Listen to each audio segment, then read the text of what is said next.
Good evening to our Autism Mom Happy Hour. I hope you have carved out for you an hour of time to fill your own cup, to visit.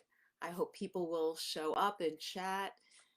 As those of you who have attended other happy hours know, we're experimenting here with a new format using Facebook Live, and that's much more difficult than the prior Zoom arrangement because we're not all showing up. And I think Facebook now has a way to do that. I'll have to look into that. But I miss seeing your faces. I miss that interaction, which I love so much, and that just makes me so happy. So we'll have to figure this out. But for tonight, we're doing it this way, Facebook Live. So obviously, um, chat. Um, I'm actually not seeing anything in the chat. I hope I will as the evening goes on. Um, I don't know what's happening with this format. So anyway, let's hope it all works out well. But if I don't answer you, it just means I'm not seeing the chat. So forgive me. And if that does happen, write me a comment afterward and we will be in touch and continue the conversation. I really hope it's going to work because I do want to have a conversation with you. As you know, the topic, today's conversation starter was a quote that I use in my new book, You Just Have to Love Me. And it's the one by Michelangelo. I saw the angel in the marble and I carved until I set him free. And I just love that quote because it feels so evocative of so many deep levels of meaning around autism. So specifically with Ethan, it was we realized when he went to a school that offered facilitated communication because he is virtually nonverbal. He has very limited language. It was there that we began to see the potential within him because the other ways to communicate were not working for him. And when he had gone to the school that did offer it, the very first week he was there, we had done an intake before, so we had a sense that we were onto something unexpected with him and that he knew so much more than we had ever imagined he knew, and there was so much more depth and ability than we had ever imagined. So that very first week at that school that was offering this, and we again, during that initial input time, um, he was typing, about what he liked and didn't like, and what flavor ice cream he preferred, and realizing he was able to spell the word chocolate. It was a crazy time. So that first week at the new school that offered this technique, the teacher actually called me after the first week to tell me what had happened with Ethan because it blew her mind. She had said to him at the end of that week, Ethan, type 3 words to tell me how you feel about being in the new school. And she told me afterward that she only asked him for 3 words because she didn't want to overwhelm him with too many questions. And she was expecting words that would talk about the difference between the old school and the new school. Words like big and noisy, loud. And she wasn't expecting the 3 words that Ethan typed were basking in joy, which of course was mind blowing for everyone. For her, she had to call and tell me this. It was amazing. And we saw that we were onto this amazing revelation in Ethan's case, that under the veil of the autism, under Ethan's inability to verbally speak freely and fluently, was this amazing, profound human being who just had been locked in without an ability to express himself until now. So it was a great reminder in life, and a reminder for all of us moms, that we must always presume competence, even if we think we know, even if we think we know our child's ability, or maybe it's a stranger you're having thoughts about. it may seem very obvious to you, very clear. Obviously, this person doesn't understand or isn't paying attention or isn't capable. And it feels very clear and obvious, and what's there to even think about, to just dismiss this and move on to something else that does warrant more thought. But what could really warrant more thought than whether a fellow human being is expressing their truth or not, especially if that's someone you care about, or though, even if it isn't. Think about the implications of that. All these years, we would talk about Ethan without, he might be right in the room with us, and talk about him as if he weren't even there, as if he didn't understand, as if he weren't capable of participating in any way, as if his opinion didn't matter. I was certainly guilty of doing that. Never dreaming at that time of the human being that I might be affecting, and who I was, being dismissive of. And so that even happened, I had to wrap my brain around this, that this person is so much deeper, is a different person than I had ever imagined him to be. I had underestimated him all this time. And to the point where, using that very example I just gave you, the basking in joy, I went around ecstatic, telling everybody I knew, do you believe what he typed? He typed basking in joy. Isn't that amazing? And yes, I was gathering evidence. Isn't that amazing? And people said, yes, it really is. And one friend said, that's an unusual way of speaking for anybody, especially a 9-year-old, but anybody. It's actually kind of poetic. I wonder if that might be something Ethan is interested in, that about writing poetry. So I glom onto that idea. I go on to Amazon. I order every kind of book encouraging kids to write poetry. I don't know how many there were, haiku for kids, all kinds of stuff. I order all these books. I go into school to work with Ethan on the communication, on the typing, and I don't say anything to Ethan when I walk into that classroom, but I start telling the teacher about this. Oh, wasn't this a great idea? You told me what he typed, and I went and I ordered all these books. And so Lisa said to Ethan, you heard what Mom just said. How do you feel about all that? How did, and it was like, oh my goodness.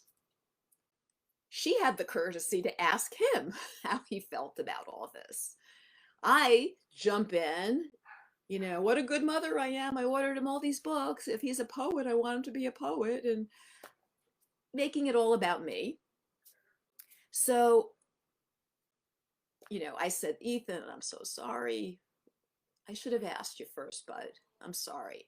How do you feel about writing poetry? So he leans over to the keyboard and he types. And Lisa reads it and she laughs and she said, oh, I should have known. He had typed, I already do. He already writes poetry. I'm like, what? So really, can you give us an example? So instead of answering right away, Ethan starts laughing and getting silly, and he falls on the ground and he's laughing. And we're encouraging him, come on, buddy, get up, let's go back. And he's being silly. And so Lisa said to him, Ethan, if you're done with this conversation, let me know, and we'll finish up and move on. But it's not the time to relax, so let's go. Get up, please, and let's continue working. So he actually gets up, he sits back down in the chair, and he types, life is beautiful when people understand your thoughts. And then he typed, now I am done. So all to say, absolutely an angel embedded in the marble. But there's another thought here too that I want you to think about.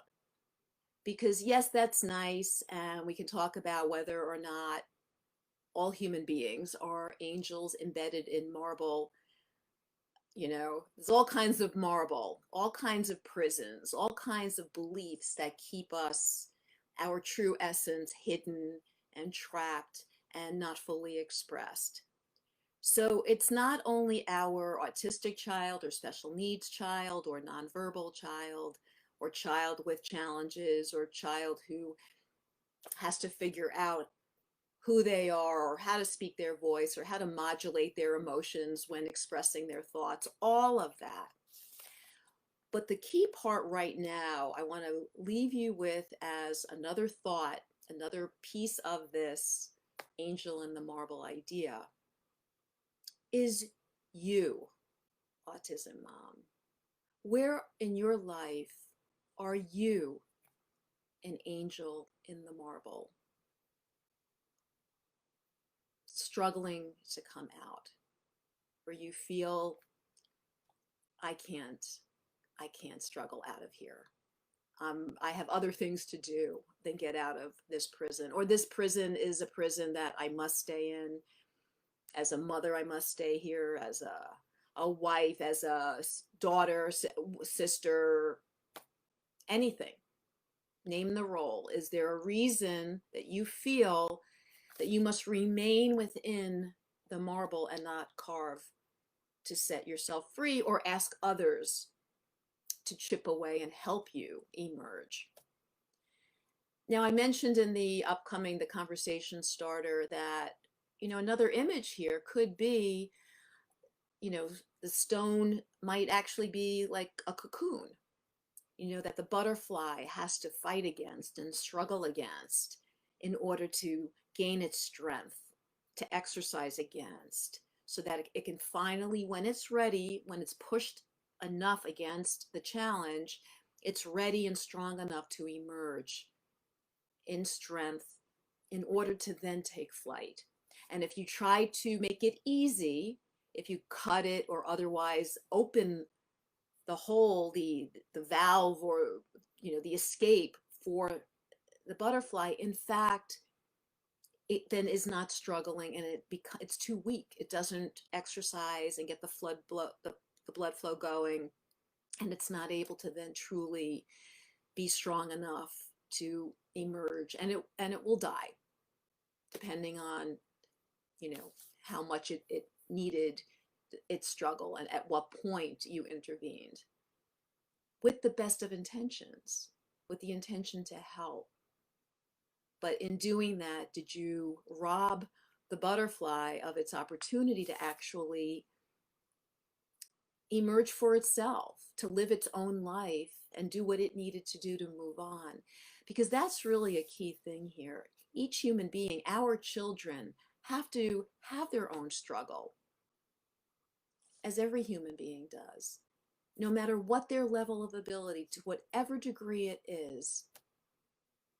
Physical ability, intellectual ability, speaking ability, whatever level of ability we're talking about, each of us enters the world with our own personal, own soul, our own mission, our own path, the challenges. And as you know from Ethan's story, that he said, he typed that he chose to come here and have challenges. And I didn't ask, and he didn't go into the detail of all that, but I'm sure that it was a path custom made for what he needed to be doing, or how he was going to guide other souls on their own paths. So I want you to think for yourself, how this idea applies to your life.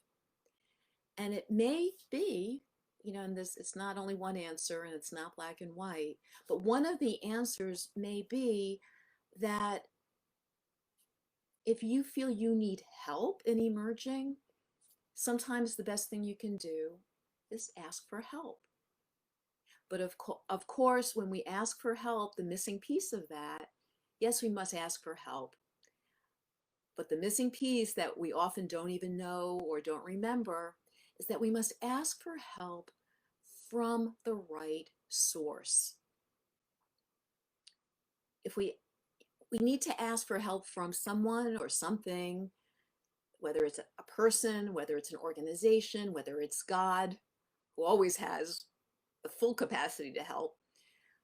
We need to ask from someone, when it's people, who can help us, who has the resources to help us, the ability, the desire, the bandwidth, the time to help us. Because when we ask for help but not from the right source, we're setting ourselves up for failure and disappointment and suffering. So if for you to emerge, if you need help, if you want someone to help you chip away that marble,